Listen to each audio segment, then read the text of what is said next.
you could do damage. You could do. By the time she was just 3, she could already play 5 instruments like it was nothing. Before she could even spell her own name properly, she was writing songs, real songs, pouring out emotions most adults couldn't even explain. At only 8 years old, she dropped her first poetry book, proving she was more than just a prodigy. She was a force in the making. But when she finally decided to step into the spotlight, the world expected another bright-eyed teen chasing fame. Instead, she flipped the script completely. When she debuted, she didn't flash her smile or show off her face like everyone else. She disappeared behind mystery. Big sunglasses, dim lighting, no flashy introductions, just the name H.E.R. and a voice that instantly gave people chills. The industry was stunned. Who was this girl who dared to hide her face in an era where everyone was oversharing everything? She let her voice speak louder than her looks, and that shook people to their core. Fans were obsessed with figuring out who she really was, whispering theories and hunting for clues like detectives. Labels didn't know what to make of her. Was she shy, rebellious, or a genius marketing mind? But one thing was clear. H.E.R. wasn't playing by the industry's rules. She built her legend through pure talent and mystery, proving that you don't need to show your face to make the whole world stop and listen. But behind those famous shades hides a story far wilder than anyone ever guessed. The mystery wasn't just for show. It was part of a journey so unbelievable. It feels like something out of a movie. This is the untold story of how a mixed-race girl from Vallejo, California rose from a quiet childhood to become a Grammy-winning, Oscar-winning, multi-millionaire powerhouse. The world knew her as H.E.R., but the truth behind the gifted little girl who left everyone speechless, but at what cost, will leave you breathless. Her life was built on secrets, not scandals, but sacrifices. While the world cheered her success, few knew what it really took to build that mysterious image. She wasn't just protecting her privacy, she was protecting her peace. Every award, every stage, every hidden face was part of a battle between fame and freedom. Even after she conquered the charts, filled arenas, and made history, her toughest fight was only beginning.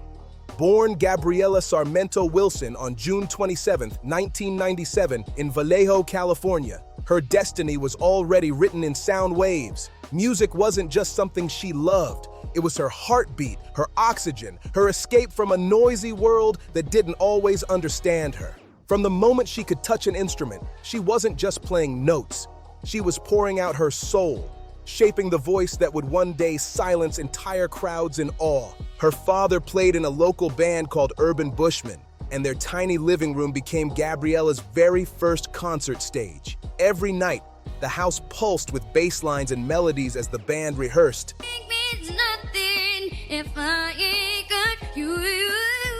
And little Gabby sat right in the middle of it all, soaking up every sound.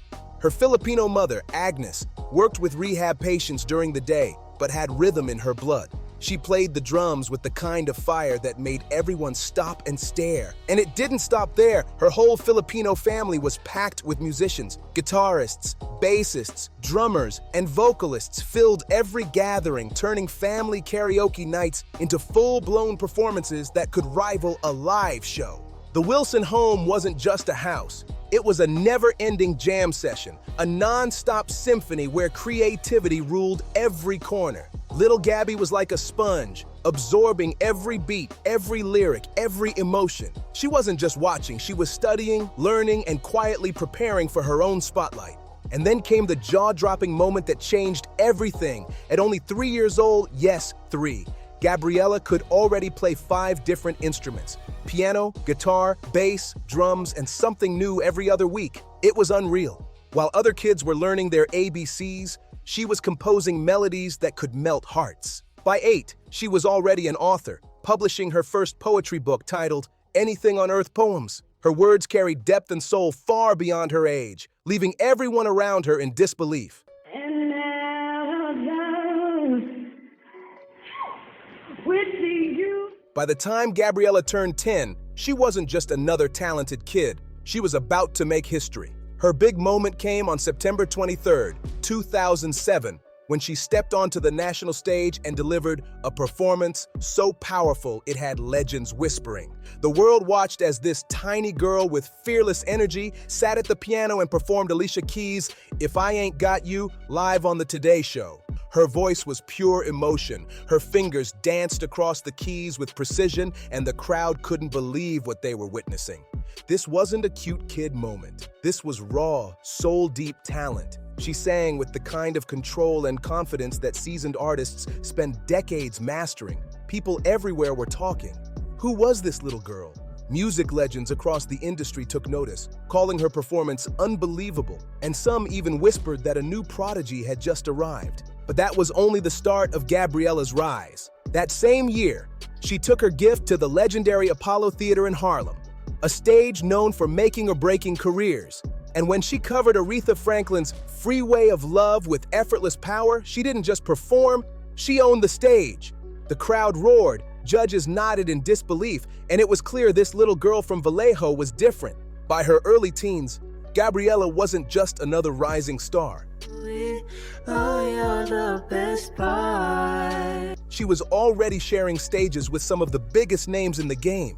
Every performance had people talking, and the buzz around her was unstoppable. Record labels were circling like sharks, desperate to sign the little prodigy who could sing, write, and play instruments better than most grown artists. But right when the industry thought they had her all figured out, everything changed in a way no one saw coming. At just 14 years old, Gabriella inked her very first record deal, signed at 14. But who stepped in and changed her fate forever? She joined Sony's RCA Records, instantly becoming one of the youngest artists ever to land a major label contract. It should have been a dream come true. Fame, money, and endless opportunities. But behind those bright lights, something unexpected was brewing. During her early studio sessions, fate stepped in through a brief but powerful encounter. She met the legendary Diane Warren, the hitmaker behind chart toppers for Whitney Houston, Celine Dion, and countless icons. That moment didn't just inspire her. It would later save her career in ways she never could have predicted. Gabriella was on her way to stardom, but the price of success was heavier than anyone could imagine. In 2014, she dropped her debut single, "Something to Prove," under her real name, Gabriella Wilson, and the world seemed ready to crown her the next big thing. But behind the scenes, things were falling apart. The industry that had praised her talent started molding her into something she didn't recognize. Her image, her music, even her words, everything was being packaged and polished until she barely saw herself in it anymore. The girl who once poured her soul into every song was now being told how to act, what to wear, and even how to feel. Baby, can you focus? The pressure was suffocating. People around her made her feel small, like her voice didn't matter, like she was just another product to be sold. For someone who had always used music as freedom, it felt like a cage closing in on her. And then she vanished. The vanishing act. Why did she walk away from it all? Just like that, Gabriella Wilson disappeared from the spotlight without warning, leaving fans and industry insiders stunned. One minute she was being groomed for stardom, and the next, gone. No shows, no music, no updates. For nearly 2 long years, she stepped away from everything, and the microphones, the cameras, the flashing lights, all of it. People whispered that maybe she quit, maybe she was dropped, or maybe something bigger was happening behind the scenes. But the truth? Gabriella wasn't running away. She was reinventing herself. In silence, she was writing, composing, and rediscovering the voice that had once been buried under industry pressure. Behind closed doors, she was planning something huge. Something that would shake the entire R&B world to its core. Then, out of nowhere, in late 2016, the music scene was hit with a mystery. A new identity appears. But who was really behind it? A new artist surfaced with haunting vocals, smooth production, and no face. She called herself H.E.R, short for Having Everything Revealed. When asked what it meant, she simply said, "It stands for having everything revealed." But the twist? She revealed absolutely nothing. No face, no interviews, no flashy photos, just raw, emotional music that hit listeners straight in the heart. On September 9th, 2016, she released her debut LP, H.E.R. Volume 1. With zero marketing, no interviews, and no hype. just 7 stunning tracks of deep, vulnerable, soul-stirring R&B. It was moody, emotional, and real, a total contrast to the polished pop world she'd once been trapped in. Fans didn't know who she was, but they could feel every word, every note, every ounce of pain and truth pouring through the speakers. You're gone away. All my doubts go away. And then came the turning point that changed everything. Even though nobody knew her identity, the industry's biggest names couldn't stay silent. Usher, Tyrese, Pusha T, and Wyclef Jean publicly praised her. Label mates Alicia Keys and Bryson Tiller posted about her mysterious sound, helping her music spread like wildfire. Everyone wanted to know, who is H.E.R? Then in April 2017, the internet exploded. The Instagram post that sent the world into a frenzy. Rihanna herself posted a video with H.E.R's track Focus playing in the background. One single post, 5 million views. Overnight, curiosity turned into obsession. People everywhere were asking the same question. Who is this woman hiding behind the shades and the sound? The mystery only grew as more stars joined in.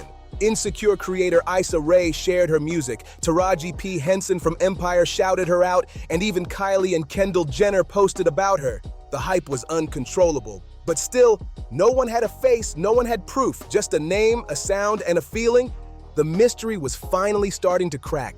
But H.E.R. wasn't ready to give it all away just yet. Even as fans pieced things together, she doubled down on her secrecy. Always hidden behind those oversized sunglasses and baggy outfits, she built a new kind of image, one that refused to play by the industry's rules. Those shades became more than just a look. They were armor. The truth behind her decision to stay hidden was deeper than anyone knew. It wasn't about mystery for fame or a marketing trick. It was a movement. When asked why she chose anonymity, H.E.R. explained, "I want people to hear the music for what it is and not have any judgments or make any assumptions." That one line shook the industry. In a world where every artist's life was an open book of selfies and scandals, she stood up and said, "Let the music speak." It was fearless. It was revolutionary, and it reminded everyone that talent still mattered. Then in June 2017, she dropped H.E.R. Volume 2, another emotional masterpiece that took her growing fan base even deeper into her world. Just a few months later, in October 2017, she released her compilation album simply titled H.E.R., blending tracks from both EPS into one stunning body of work. Without a face, without social media hype, the music still soared, debuting at number 23 on the Billboard 200. But the numbers were only part of the story. The recognition that followed was massive. Suddenly, she was on every critic's radar, earning 5 Grammy nominations, including Best New Artist and Album of the Year. The girl who had once been silenced by the system was now being celebrated for doing things her way. Then came the night that changed everything. Fame, awards, and a secret she couldn't escape. At the 2019 Grammy Awards, H.E.R. took home Best R&B Album and Best R&B Performance for Best Part featuring Daniel Caesar. As she stood on stage, hidden behind her signature shades, tears ran down her face. The audience cheered as she clutched her award, a symbol of victory not just for her, but for every artist who ever felt unseen. She had proven that real music doesn't need filters or fancy packaging. Authenticity always wins. By just 23 years old, she was living the dream that most artists could only fantasize about. H.E.R. had officially stepped into elite territory, walking the rare EGOT pathway, holding Emmy, Grammy, and Oscar trophies to her name. And when she took the stage to accept her honors, her words echoed with purpose and pride. "I'm standing. I'm always going to fight for us. I'm always going to fight for my people and fight for what's right." And I think that's what music does, and that's what storytelling does. Every syllable hit like lightning. The shy girl behind sunglasses had become a voice too powerful to silence. But behind that unstoppable rise, something darker was brewing. The fame that once felt like freedom began to feel like a cage again. In 2022, right when her career was at its absolute peak, she faced her hardest chapter yet. She had it all: fame, fortune, adoration, yet something inside her was falling apart. That year, she was touring with Coldplay, performing night after night in massive stadiums packed with 60,000 to 80,000 screaming fans. The lights, the noise, the applause, it was endless. To everyone watching, she was the definition of success. She had Hollywood calling, movie deals lined up, red carpets, award shows. Her schedule was packed beyond belief. It looked like she was on top of the world. But alone in hotel rooms, what was breaking her inside? Behind the scenes, after the lights dimmed and the crowd disappeared, she was just another lonely soul sitting in an empty hotel room staring at the ceiling. The silence after the noise was deafening. She later admitted, "I really had a moment of like, wait, what am I doing? And who am I doing this for? And why am I doing this?" Those weren't just passing thoughts. They were cries from someone who felt her purpose slipping away. The drive that once came so naturally was fading. The same pressures that once pushed her to hide behind the name H.E.R. had come roaring back with a vengeance. The business side of fame, the managers, the labels, the endless demands began to drown out her voice. She was being told what to do, how to sound, and who to be. Her success, the very thing she fought so hard for, was now being used to control her. And in that moment of doubt and exhaustion, she realized something terrifying. She had been running on autopilot, going through the motions, chasing goals that no longer felt like hers. The confident, fearless woman who once defied the system suddenly felt like she'd lost herself all over again. But fate wasn't done with her story. At her lowest point, a familiar name reappeared: Diane Warren. The legendary songwriter she had first met as a 14-year-old prodigy reached out again, almost as if destiny was calling her back home. Warren had been working on a song, and she just knew it belonged to H.E.R. The track was called The Journey. The song became a turning point, not just musically, but personally.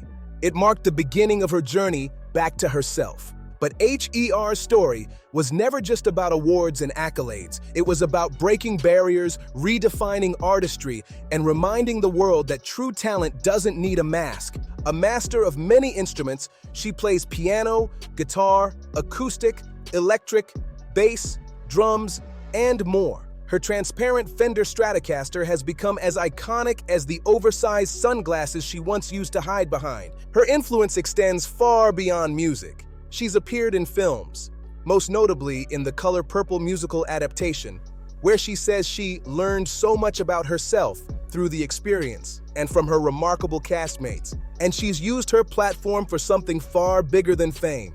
Her song, I Can't Breathe, became a rallying cry during the Black Lives Matter movement, proof that her voice could move hearts and drive change. As of 2025, H.E.R.'s estimated net worth sits around $5 million, built through chart-topping albums, sold-out tours, and global endorsements. Her debut album, Back of My Mind, debuted at #1 on Billboard's R&B chart, cementing her place among the greats. Yet despite all the lights, awards, and headlines, H.E.R. remains deeply private.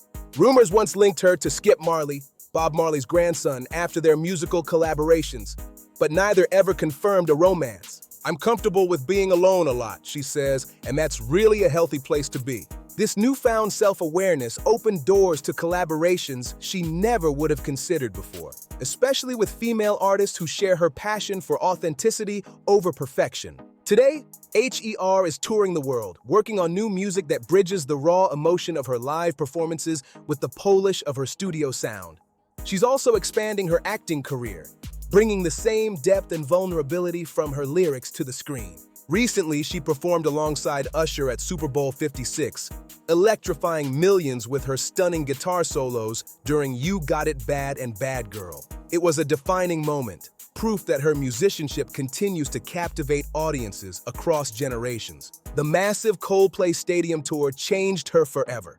Watching Chris Martin command a crowd of 80,000 people taught her something profound, that great performers don't just entertain, they serve their audience. That lesson now shapes every note she plays, every stage she steps on, and every collaboration she chooses. Beyond her own success, she's mentoring young artists, helping them find their voices in an industry that often tries to silence individuality. Her influence echoes in today's R&B and pop landscapes, inspiring a wave of artists who put artistry before image. Looking back, H.E.R.'s journey, from child prodigy to mysterious superstar to Grammy-winning icon, represents something revolutionary. In an era of viral fame and endless self-promotion, she proved that authenticity still wins. Her 2022 crisis wasn't a breakdown. It was a breakthrough, a moment that reconnected her with her power, her purpose, and her peace. The little girl who played 5 instruments by age 3, published poetry at 8, and conquered the Apollo Theater as a child, has grown into an artist who changed the rules of the game. She showed the world that sometimes the most powerful way to reveal everything is to hide behind a pair of sunglasses and let the music do the talking. From Vallejo to the Grammy stage, from anonymous mystery to household name, from industry darling to independent force, H.E.R. didn't just find her voice. She used it to redefine what it means to be an artist in the 21st century. And now, with wisdom hard-won, self-knowledge deepened, and authenticity unshaken, she's ready for whatever comes next. Because the truth is, this is still just the beginning of her story. If you enjoyed this story, don't forget to like, share, and subscribe for more powerful journeys of music's most inspiring artists.